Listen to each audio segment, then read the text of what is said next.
We're talking about the basics of tangents to circles, a tangent line to a circle. So this is related, but in a way we'll have to see in a little bit, to the word tangent applied to the tangent ratio for a triangle. This is the more basic version of the word tangent, which tangent really just comes from Latin meaning touching. And so a tangent line to a circle is just a line that just barely touches the circle. It does touch it. It does have an intersection point, but it only has one. And it's crucial that it's going in the same direction as this curve at the point that they touch.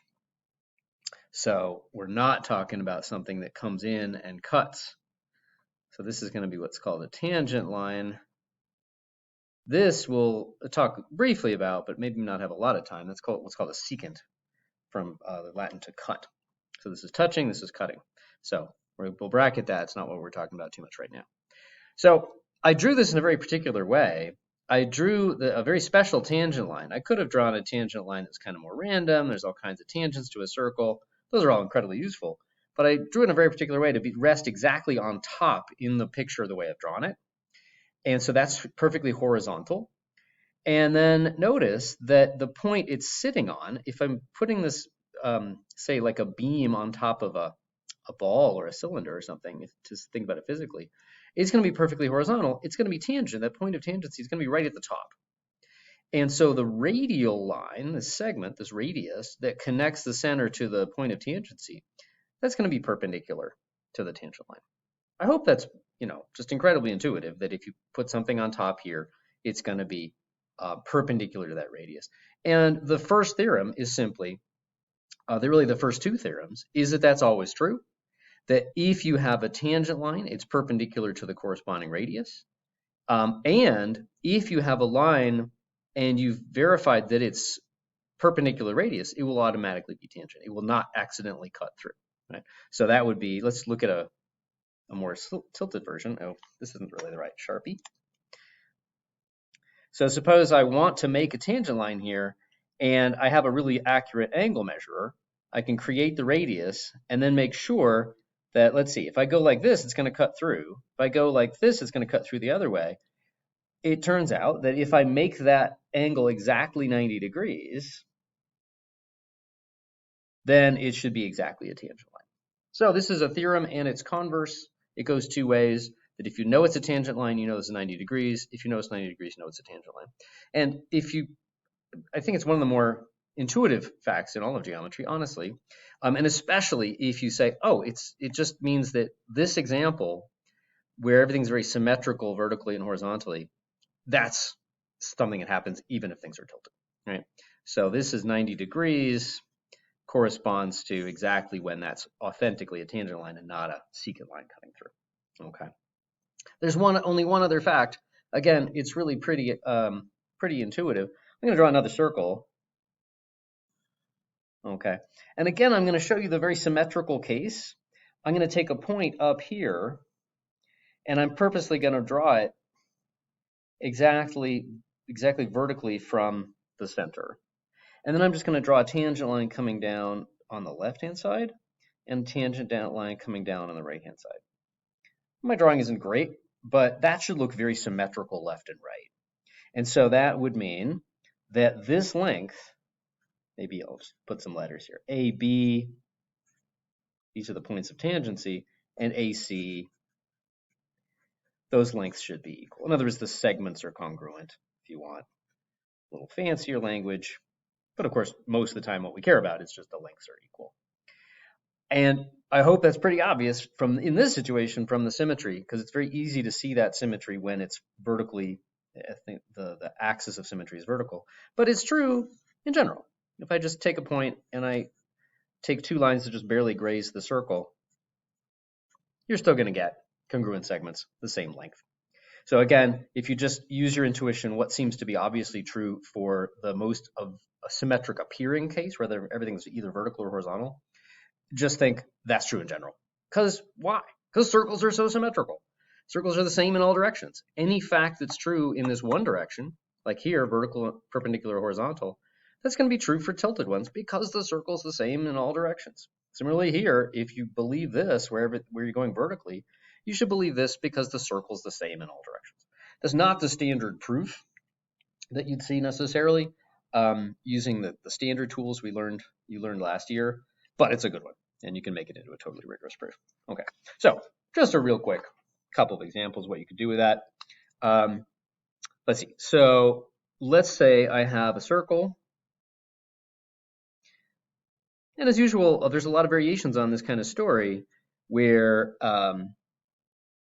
different stuff is given and different stuff is unknown. But let's suppose I have this situation. Let me draw it somewhat to scale, kind of, maybe not. Okay. I have a point out here, and I go into the center, and then I also have a tangent hitting right there. Okay. And I know that this is 18. Well, let's put units on it. Centimeters. And that's just this bit to where it hits the circle. Okay. And I want to know this. Okay. The utterly most important thing is that because this is a tangent and this is a radius, I don't have to assume any further that will automatically be a right angle. Oh gosh, we've got a right triangle. That's our favorite thing ever. And we know, wait a minute, do we know two sides of the triangle? Hey, wait a minute, if this is 18, only 2 here, oh, I know the whole thing here. Think about that for a second. Because this is 7 as well. It's a circle. The most fundamental thing about a circle is that every point is the same distance. These are 2 radial segments. That's also 7. So the whole thing here is 25. Yay. So the whole thing is 25. Hey, 7, 25. That is a really good one to memorize. It's come up recently. 24. Of course, if you don't remember that, you would call it x. And you'd say x squared plus 7 squared equals 25 squared. X squared equals 25 squared minus 7 squared. Which happens to be 576. X is the square root of that.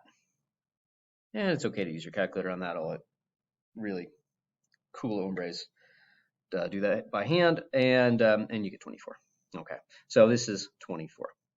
So this is part of the key, is that Pythagoras shows up in all kinds of places. And we've discovered now here's a place where it shows up maybe slightly unexpectedly the first time you see it in a circle context, because right angles show up whenever you have tangents and radii for a circle. Here's another one, maybe even simpler. Not so much about Pythagoras exactly, although, well, Pythagoras will come in a little bit toward the end. Let's say I have this situation with 2 tangents. Let's see, let me make it look somewhat plausible. Okay. Okay. And I'm going to draw both of the radii here. Maybe it didn't do that incredibly well, but let's suppose I know that the angle here is 120 degrees. That's kind of special, 120. That was not chosen randomly. Okay. What's this angle here? So you might want to think about that. There's a couple ways to do that. One way to do it is, well, the fundamental thing is that, hey, these are both right angles, right? These are radii, these are tangents, these are both right angles. And